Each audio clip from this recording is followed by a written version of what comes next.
On the second day of former President Donald Trump's impeachment trial, House impeachment managers have continued to argue their case that the former U.S. president not only foresaw the violence that erupted at the U.S. Capitol on January the 6th, but incited it and deliberately encouraged it. Stacey Plackett of the U.S. Virgin Islands told senators that Trump incited a mob to storm the Capitol and when he ran out of non-violent means to stop the election. She said the attack was not planned in silence, but was a combination of modes of cultivating a crowd bent on violence. My fellow managers have shown and will continue to show clear evidence that President Trump incited a violent mob to storm our Capitol when he ran out of nonviolent means to stop the election. Once assembled, that mob, at the president's direction, erupted into the bloodiest attack on this Capitol since 1814. The point is this. By the time he called the cavalry of his thousands of supporters on January 6th, and an event he had invited them to, he had every reason to know that they were armed, that they were violent, and that they would actually fight. He knew who he was calling and the violence they were capable of, and he still gave that marching orders to go to the Capitol and, quote, fight like hell and stop the steal. Make no mistake, the violence was not just foreseeable to President Trump. The violence was what he deliberately encouraged. He also spent months cultivating groups of people who, following his command, repeatedly engaged in real, dangerous violence. And when they did, when the violence erupted as a response to his calls to fight against the stolen election, he did not walk it back. He did not tell them no. He did the opposite. The opposite. He praised and encouraged the violence so that it would continue. He fanned the flame of violence, and it worked. I saw the very gory pictures and videos yesterday. Goodness me, that's all I can say. Yes, a lot of it was unseen footage, and it just makes me wonder. They have hours and hours, it appears, of this appalling images. Did you hear them like chanting, Nancy, where's Nancy? Yeah. That was so frightening. And Mitt Romney, how close he came to being ripped apart by this mob. That policeman literally saved his life. Imagine if they got hold of Mitt Romney, because he's been portrayed as a traitor, a Judas, since he voted to convict Trump during the first impeachment trial. And poor Mike Pence, a loyal Republican since 1983. They were looking for him to kill him. Did you see that awful picture of the gallows? Who are they planning to hang up there? It's awful. And Stacey Plackett, a former student of Representative Raskin, who we were talking about yesterday, he was her law professor, she outdid herself.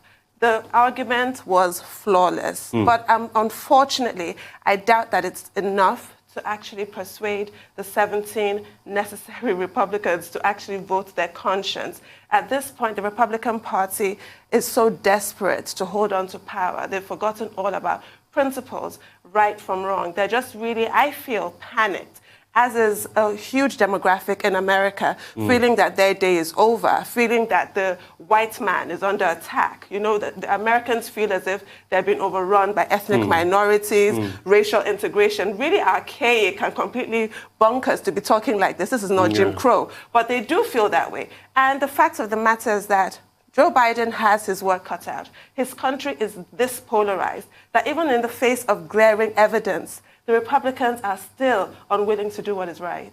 I mean, it's sad, Dr. Martin. Well, yesterday we discussed this same subject when the impeachment managers had their very first day.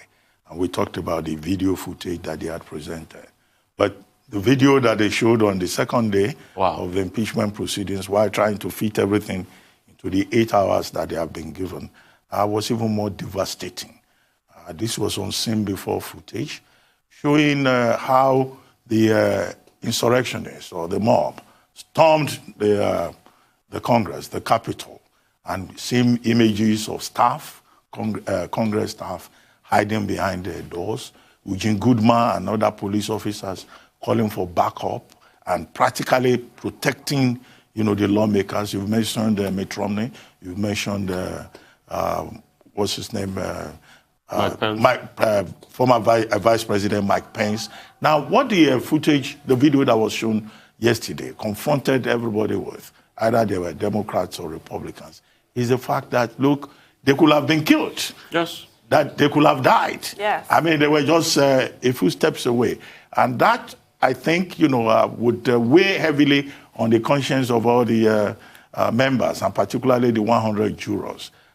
Would that compel them to go ahead and vote that former President Trump should be impeached? That's one question. The second tactics that the impeachment managers adopted was to build up their case and to show that, in fact, President Trump had been planning that insurrection, or he initiated it, he motivated it, and at the end of the day, he turned the other way. Jamie Raskin was saying that, look, he was our commander-in-chief, but the commander-in-chief did nothing.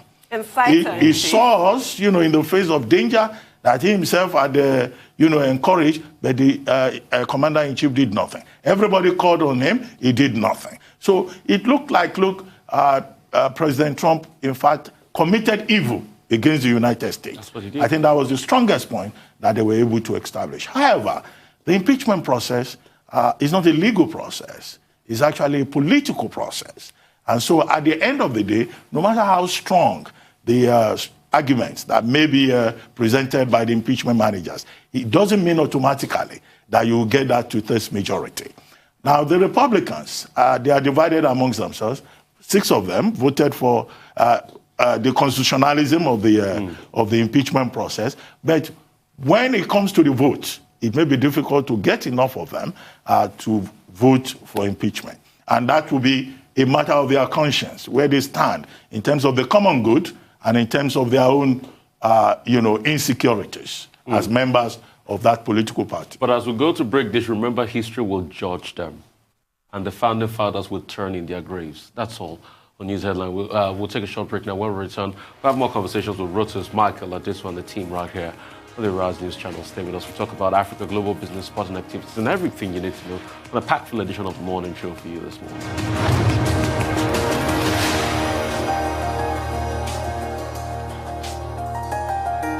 All right, welcome back to the morning show. Let's go straight to Rotus Odiri this morning. Hi, Rotus, how's it going? Business. Yes, indeed. Business. Good morning, Rufai. Good morning, Tundu. Good morning, Doctor. Yes, so the High Court in Abuja yesterday has ordered the accounts of the linked to about 20 accounts linked to NSAR's protesters to be unfrozen. This happened yesterday in Abuja.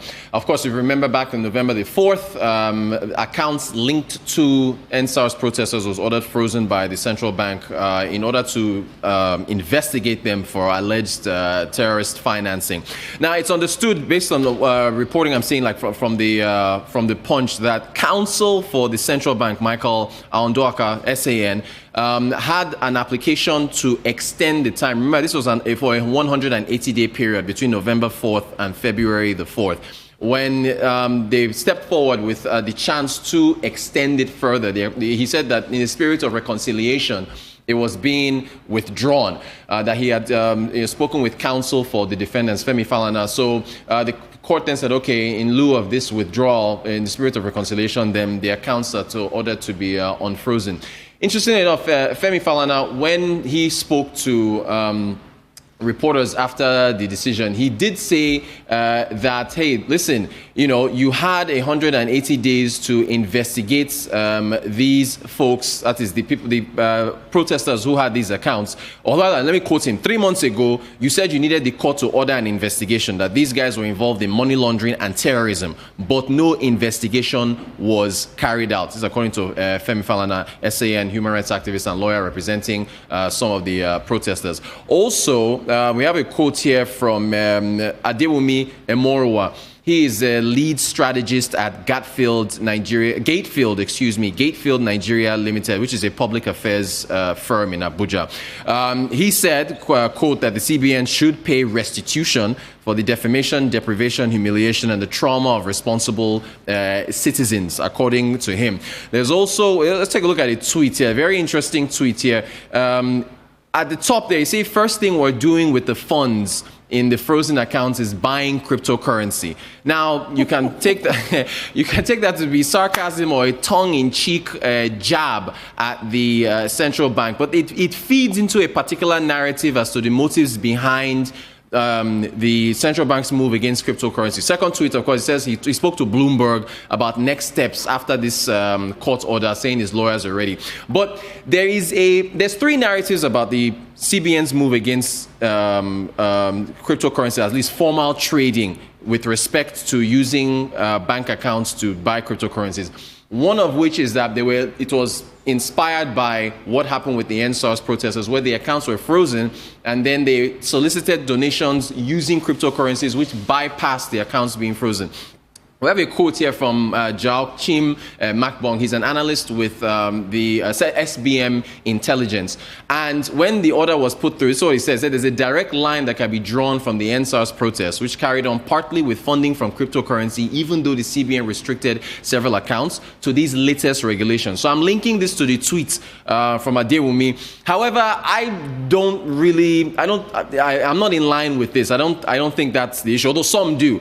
There's also the argument that it could have been FX demand, but even FX demand, when you purchase cryptocurrencies, you do that in Naira, and cryptocurrencies are an alternative to USD. So I don't see that. There's also a narrative that it could be reduction in remittances. Remember, the central bank has made strides in trying to get liberalization of receipt of foreign exchange for individuals coming from the diaspora, where they told international money transfer operators to make sure that the receipt of those funds is in cash or transferred into domiciliary accounts.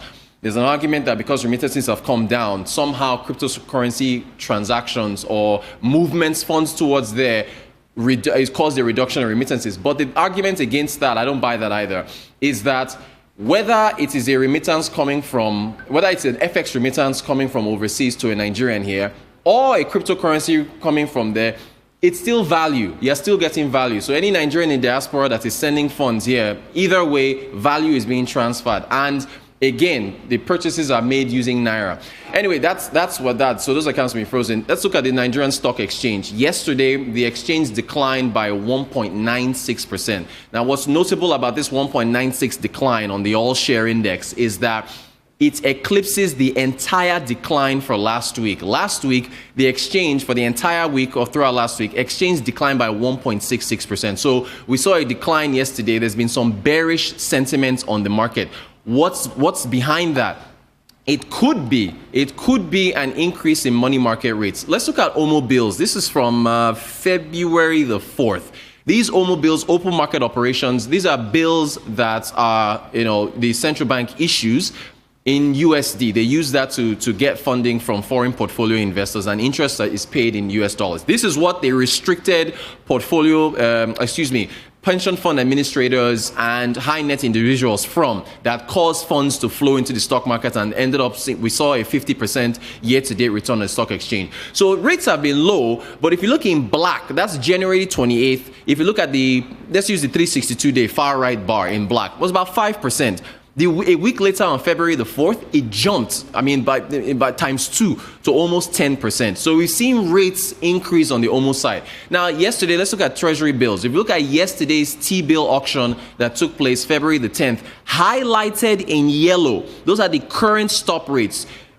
Above them is the previous stop rates. So 1% from 0.55% on the 91-day, 2% on the 182-day from 1.3%, and 4% from 2% on the 364-day. So from OMO bills to T-bill rates, you are seeing a gradual increase in rates. And I know Dr. Abati asked about this in previous times when we talked about it. What would happen when you start to see rates increase? It's possible that you could see funds being cycled out of the stock exchange back into the money markets as rates are increased, because you can't keep rates down forever. I mean, if inflation is at 15.75, rates have to start climbing back up. You also have to attract for FPI. So interesting dynamic there, seeing the decline in the stock exchange and also corresponding increase in money market rates. I mean, it's obvious there's a method to the market's madness, and we're beginning to see that. We all know all this while that very bullish run across board, it was because of the fact that the rates were down and it wasn't doing well. And across board, when you look at the markets, the rates were up. But I know that the stock market will not be able to carry on that run. At some point, it was even going to overheat. There were even, measures as stop gaps and the likes and things like that. But as regards the cryptocurrency matter, the CBN has to understand that cryptocurrency is here to stay. And no matter how they like it or not, I know it's an Herculean task for them trying to process all of this because of the normally regimented system we have and how we move through these things. But they too should remember that there's always an evolution of currencies. They too should remember that prior to this time, before we had the Naira creation itself was a protest to what happened with the sterling union. We used to hold the sterling too in this country with other Commonwealth countries. Everything was domiciled in the UK. Before Obafemi Awolowo, then the finance minister, protested and said, you know what, we need to come out of the sterling union. We need to be able to control our currency. And the Naira was birthed after we left the sterling union. Right. So it is that resurgence that led to the Naira. And it is that place we are with cryptocurrency again. The earlier they understand, I don't want to delve into the sentimentalities, but the best it is for all of us. Well, I'd like to comment on the substantive issue. I mean, allegations about cryptocurrency, whatever the CBN said was the nature of the funding for the NSAS protest, is not really, what I'm worried about. Right. What I'm really worried about is the fact that the CBN went to court, got a court order, ex parte, and got people's accounts, 20 persons who took part in that protest, frozen. And that had generated a lot of outrage at the time. A lot of people talked about intimidation. There were persons who took part in that protest who wanted to travel, who were embarrassed at the airport, right? And now the application was for 180 days. But at the end of the day, they got 90 days. Justice Mohammed has now just upturned that. You said the counsel for CBN was going to seek an extension. It probably would not have been granted because the other party was right there in court. Okay, so it wouldn't be something you can do through the back door. At one level, what we are seeing here is the abuse of ex parte applications. And, many people complain about that. You just go behind the other party, you go and get an injunction. But in any case, we don't have time. I'm sure there will be an opportunity to look at this at greater length much later in the course of the program. Right. Thank you so much, Rotus. We'll go for a quick break. We'll come back. We'll talk to Michael.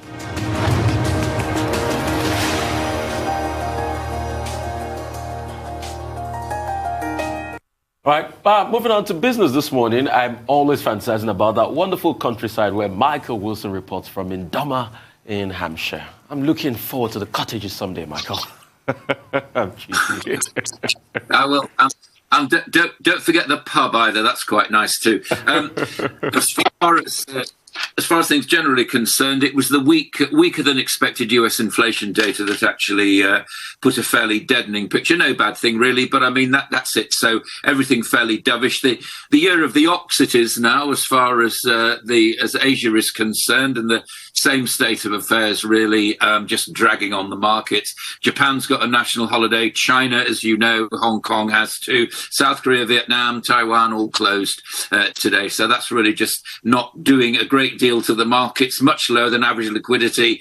So all that's going to happen as far as the markets are concerned in that particular region would be an emergency, a big story. And if that happens, that happens. But it's slumbering as far as the first days of the year of the ox are concerned. Now, first telephone conversation between Joe Biden and Chinese President Xi. They conducted their first person-to-person call yesterday.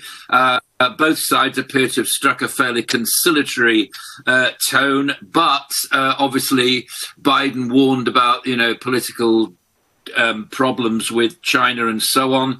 The Trump tariffs will remain, as far as we can tell. the financial markets basically have taken this in their stride a long time ago.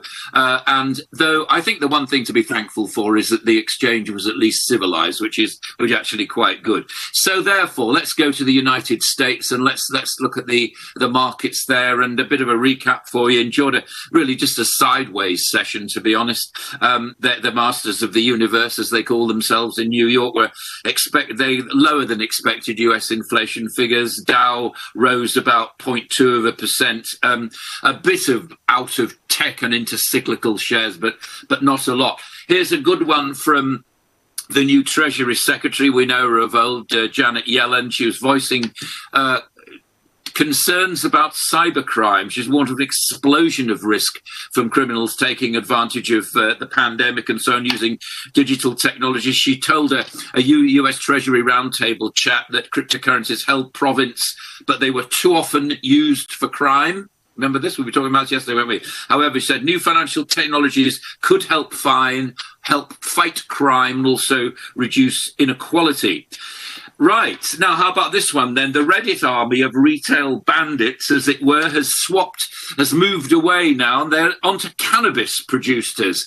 And some of those getting high on this trend, if I can put it like that, are Tilray. That's a huge company. Afria, Kronos, Canopy Growth and Sundial. A huge surge in these stocks from retail investors. But don't be fooled. This is, according to my sources in London, talking to markets earlier on today, this is actually a major pharmaceutical play. In other words, there is no reason, given its legalization, and that may happen, it happened in Canada, may well happen in Europe too, if cannabis, which has, I mean, of course, the downside to it we all know well, but it has considerable health benefits. If it joins the major opioids in tackling older age and the rest of it, then that may be quite good. But it's a big pharma play. Don't be confused by thinking it's just a little retail army again. Not quite the kind of movement that we saw in GameStop and AMC last week, but it's getting there. A green threat to oil. We've often talked about peak oil. Here's now, take it or leave it, basically, a think tank, something called, Carbon Tracker. And it's been looking at the financial impact of non-fossil. The world cuts back on fossil fuels and so on. It says that some countries could lose 40% of their revenue and so on. Reported a wake-up call to producing countries and international policymakers. The demand for oil will increase, according to them, in 2040. So that gives us quite a few years to think about that.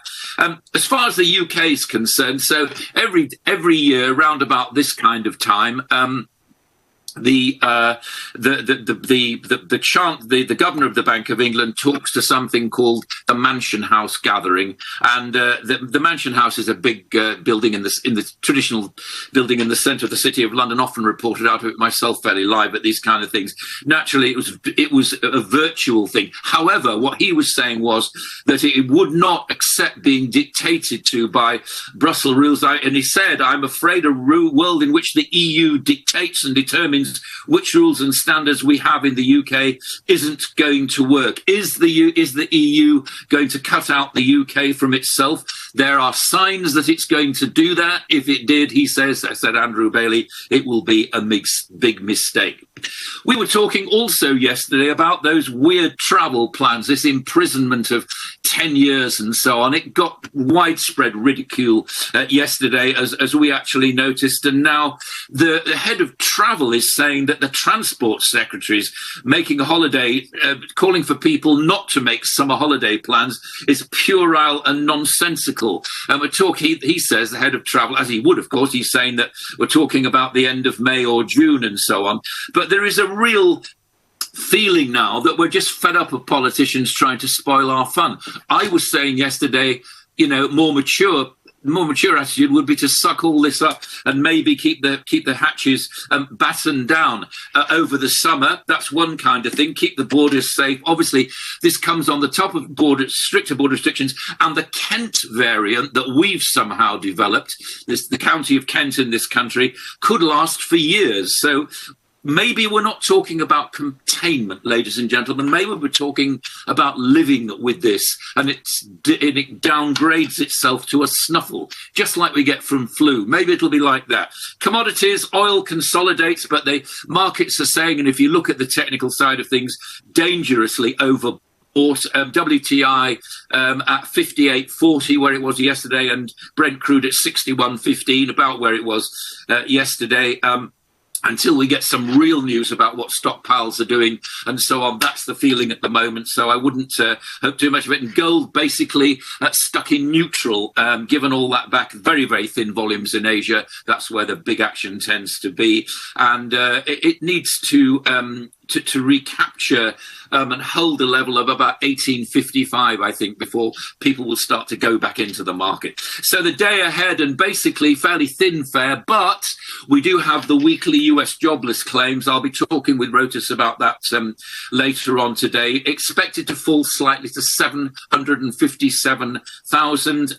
It should mark, this data should be marking, January data also should be marking the end of the worst for the United States. However, don't get it wrong, there's a huge amount of infection in the United States still, and it's going to affect that developed economy for maybe longer than most countries in the world, although excluding the United Kingdom, which will take a long, long time to climb its way out of the appalling human cost that has been achieved, as it were, or has happened because of trying to get out of COVID. That's your global view this morning. Well, Michael, let me start on a personal note. Have you had a taste of this new delicacy that they are, promoting? Not the Weetabix. Weetabix with baked beans. No. And then to tell us how that tastes. No, yeah. But, to a more serious question, I was going to draw your attention to a story, front page of Financial Times this morning.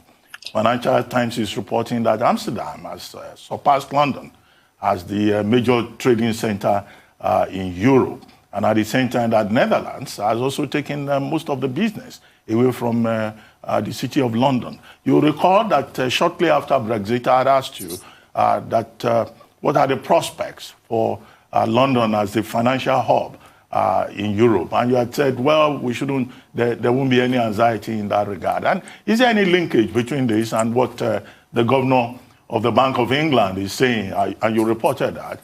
He's talking about crisis in the markets, the fragmentation of markets and costs going up for consumers and customers.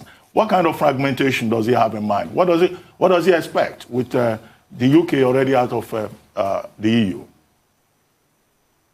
I don't believe that Amsterdam's going to take over as a central financial centre of this particular region, Europe plus the UK. I just don't think it's going to happen, no more than Frankfurt or Paris. The fact of the matter is, however you look at it, the volume of trading, the kind of markets and the expertise is all in the City of London. You ask yourself, you talk to your colleagues and friends in the financial sector and ask where they would do business. Would they do business in Amsterdam, Paris or Frankfurt, or would they prefer to do it in London? I don't need to answer that question. I know what they'd say.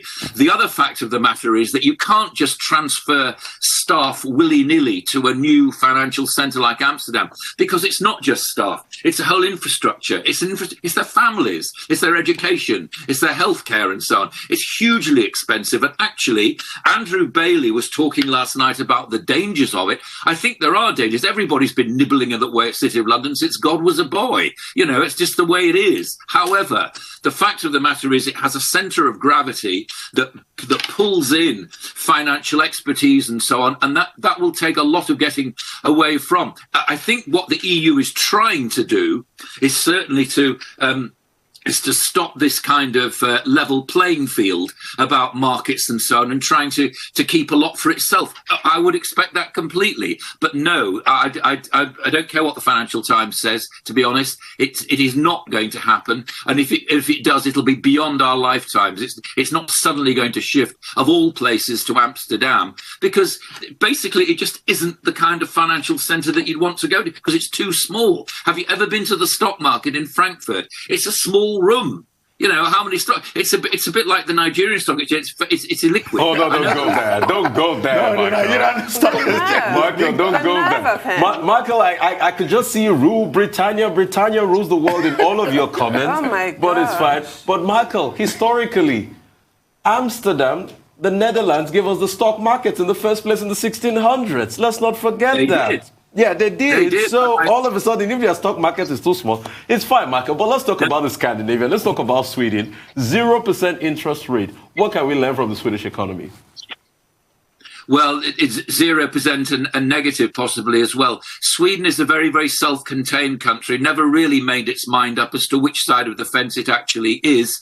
I personally would find it rather chilly, to be honest, to be living there. What does it do with its economy? Well, it exports. It's good. I mean, it's very good on robotics, for example, and zero interest rates. I mean, you know, I don't know whether you can learn a great deal from central banks right now. The only message that we're getting from them is that they will keep liquidity going to save us from the financial crisis that we find ourselves in. I wouldn't take lessons from anywhere about it, quite honestly. The message, the big one, is the message from the Fed and the Bank of England, and indeed most central banks around the world: keep liquidity going. That's what you learn from it. I really don't think interest rates have got a great deal to do with it. I know that they pivot monetary policy, but at the same time, I think that's all gone now for the moment. What we're looking at is liquidity, and that's the most important thing. All right, Michael, send me your address. I'll post you a Dutch tulip, just for effect. I'm with you on the Dutch. I would just say to you, just before we leave the subject, I'm very aware of the fact that they say, and also remember that they invented debt. Now, that's an important thing too. They allowed us to create a massive navy that began to dominate the world. So we have a lot to thank the Dutch for, and we like them a great deal. All right, anyway, you get Michael, your tulip. well, I admire you for your patriotism. That's quite inspiring. All right, you get your Dutch tulip soon, Michael. It's fine. All right, we move on and we go to COVID-19 pandemic with Isma Omara. But we'll do that after a quick break.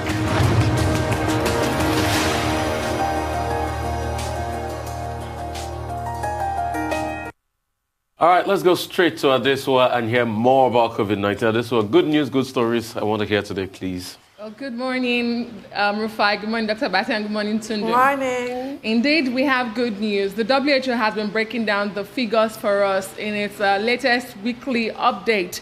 Although there have been 107 million COVID-19 infections globally and 2.3 million deaths, the number of new cases of infections reported across the globe has actually declined for the fourth week in a row, and that's according to the World Health Organization. In its weekly epidemiological report, the global health body says 3.1 million new infections were reported in the last week. However, this is a 17% decline from previous week. It is the lowest number of cases reported since the last week of October. If we could see other graphs, the United States accounted for the highest number of the new cases, 871,365 cases. However, again, this is a 19% decline in the US in cases from the previous week. But we were told that Brazil, France, Russia, and the United Kingdom were also among the nations reporting the highest numbers of new cases worldwide in the last 1 week. Out of all the regions, Africa saw the greatest decline in cases by 22%, while the Eastern Mediterranean saw the smallest decline of 2% globally. Away from these numbers we're breaking down, let's go to Nigeria, actually, where another 1,131 new infections were recorded from 22 states. Unlike the previous day, we had 8 deaths from coronavirus in the last 24 hours. Now, in Ghana, the parliament is shutting down for 3 weeks after 17 MPs and 151 staff tested positive for coronavirus. However, Parliament Appointments Committee will continue scheduled vetting of cabinet nominee of President Nana Akufo-Addo. Away from Ghana, well, the benefits of COVID-19 vaccine developed by AstraZeneca and Oxford outweighs any risks, and the shot should be recommended for use in people 65 and older, and also in countries where new transmissible variants are emerging, says a WHO panel. Now, it was presenting its interim recommendations over the use of the vaccine. The Strategic Advisory Group of Experts on Immunization, otherwise known as the SAGE panel, says it should be given in 2 doses with an interval of 8 to 12 weeks between first and second doses. Now, this should actually suit fears over the jab, but South Africa doesn't seem impressed as it is ditching the vaccine for the unapproved Johnson & Johnson for its medical workers. Finally, let's go to Japan, where the country is set to start coronavirus vaccination next week, according to Prime Minister Suga, but millions of doses risk going to waste. This is because although the country has secured 144 million shots of the Pfizer vaccine, that's enough to vaccinate 72 million people. Recall that Pfizer needs 2 shots. However, a shortage of specialist dead space syringes that actually helps to collect the 6th dose from every vial means that 12 million people will be unable to receive the vaccine, and those will actually go to waste. The vials of the Pfizer COVID vaccine contains an extra dose. Extracting that extra dose of the vaccine hinges upon the availability of a specialized syringe, which I called the dead space syringes earlier, and it is in short supply. So this is a note of warning to countries. It is not enough to get the vaccines. You have to also get the syringes, the refrigeration, the personnel. There's a lot that goes into this vaccination program globally. Thank you, Adeswa, for that timely warning. We've had this huge kerfuffle over who procured vaccines and who oughtn't to have procured them. We should remember syringes are important. You recall the story that you shared with us about the Committee or Association of United States Governors and how they went into so much detail in their forward thinking at the time, including the procurement of vaccines and syringes. But I wanted to know if going forward the packaging could be changed so that standard syringes can be used. This kind of waste is really unfortunate. And what has happened in Japan could be replicated elsewhere. Japan has admitted, culpability that they made a mistake, but this mistake could be repeated. It's entirely foreseeable. So the packaging should be changed so that standard syringes can be used. I totally agree with you. Ghana, that's my worst nightmare, quite frankly. I mean, you have to trust that everybody is doing their bit, and sometimes all it takes is one person for this kind of unfortunate incident to happen. Yes. I'm glad to see our National Assembly, in the chambers at least, you have those bold do not sit signs. They're observing some kind of social distancing in the chambers. I don't know what goes on outside the chambers, but it's a reminder to everybody to just be really careful. But it's easy for them because they hardly come to work in the first place in the National Assembly. If I had to go there. Yeah, they hardly come to work, so it's easy for social distancing. We know there are some lawmakers that have never been to the office before. Anyway, on AstraZeneca, the vaccine, I think the position of the WHO panel of experts on immunization must come as a big relief to Professor Sarah Gabert and her team in Oxford. You know that she and her team had insisted that there was nothing to worry about with regard to that study that was published in Lancet, on the basis of which South Africa took the decision to halt its immunization program after it had taken 1 million doses of the AstraZeneca vaccine. And they had told us that, look, where the problem really lies is with the sample, with the scope of the sample that was used on which South Africa based its decision. Just about 2,000 persons, young persons, average age of about 31, and that the sample size was too small to arrive at any definitive argument. However, the realization that that particular AstraZeneca vaccine is not as effective against the South African variant was something that they said they will work on. And but now that WHO has given a stamp of approval, the same way it did with Pfizer and Moderna, I think that will encourage the scientists to even do a lot more. And also in Australia, where Australia, in its case, had ordered about 58.3 million doses of the AstraZeneca vaccine. And when South Africa decided to halt its own immunization, there was some concern in Australia. But now Australia can now believe the WHO and also the AstraZeneca team, and then continue with its rollout program that is planned for early March. And of course, the AstraZeneca vaccine, what makes it attractive, we've said it again and again, is probably the cheapest so far. Maybe about maybe about 3. Transport. Yeah, you know, easy transportation, Yes. you know, storage. You can use your regular fridge. Yeah. So just in case that is the one that Nigeria is interested in, I think we'll also be able to manage it. But you are right. Getting 60 million doses of it. Yes, from the COVAX facility. Yes. Yes. So if you know, syringes now constitute a problem in Japan, you can imagine the kind of challenge that developing countries will face. And that's why I agree with you. We have to go and look for those syringes and also get the personnel. And in fact, start with a national immunization plan. I'm not too sure anybody is discussing that yet here in Nigeria. Definitely. And big kudos to Zipline and the Kaduna State government as regards using drones to distribute. And I think the Zipline should extend this to across the country. I mean, the state government should extend this collaboration across the country. Use drone, you know, to probably deliver these vaccines to areas needed and the like. It's really very important just to be able to get it to the interlands, because I keep wondering, you know, very remote areas in Nigeria, how do you get it across them in quick time? And Zipline, the power of drone, you know, is doing that work logistically well. So I'm excited about that. And we're looking at the possibilities of how the vaccine will come. But I keep asking the question, please, we need the result of that zero prevalence test. Let's know the prevalence first of coronavirus in Nigeria before we even start vaccinating people.